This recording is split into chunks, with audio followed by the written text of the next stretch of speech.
Ito pala yung tumunog-tunog.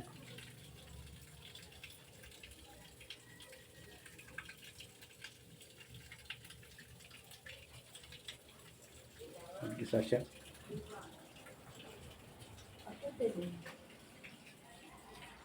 Ayusin mo yung ano mo.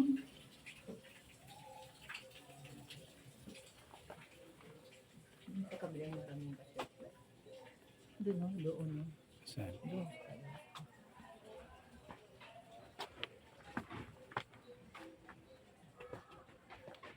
Ito.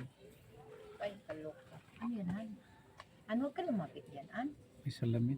Kahit na mamaya nabutas yan at dinagma tayo. Pusa naman lalaki yan. Anong tawag dito? Yan, no? Beer cat. Oo. Yung mga pusa sa ano, Beer cat. sa gubat, di ba? Mm.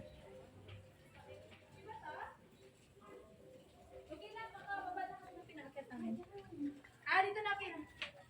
Hello po, good afternoon. After, So, yung mga animals po ay endemic. Dito lang po sila sa Palawan makikita. Palawan Becket, maswerte po kayo sir kasi gising sila. Actually, Ay, gising. maghapon po silang tulog. ibig sabihin, paghapon gising na sila. Yes po, pagbahapon na. Pero mamaya-maya, tulog na naman yan sir. Ganun. Sa gabi sila gising. Ayan, tulog din yung ano, babayran mo kasi. Ano siya, pagod. Sarap na siya katayin, malaki na. Sarap ka tayo. Actually, kukunti na lang po sila ngayon kasi hinahunt sila as food. Yes, kinakain sila. Sana nagalakad-lakad siya, no? Pag umaga kasi ma'am, talagang nakad-nakad siya kaya yun. Sir, galing na po kayo sa tribe? Apo. Okay. Swerte niyo sir, gising siya.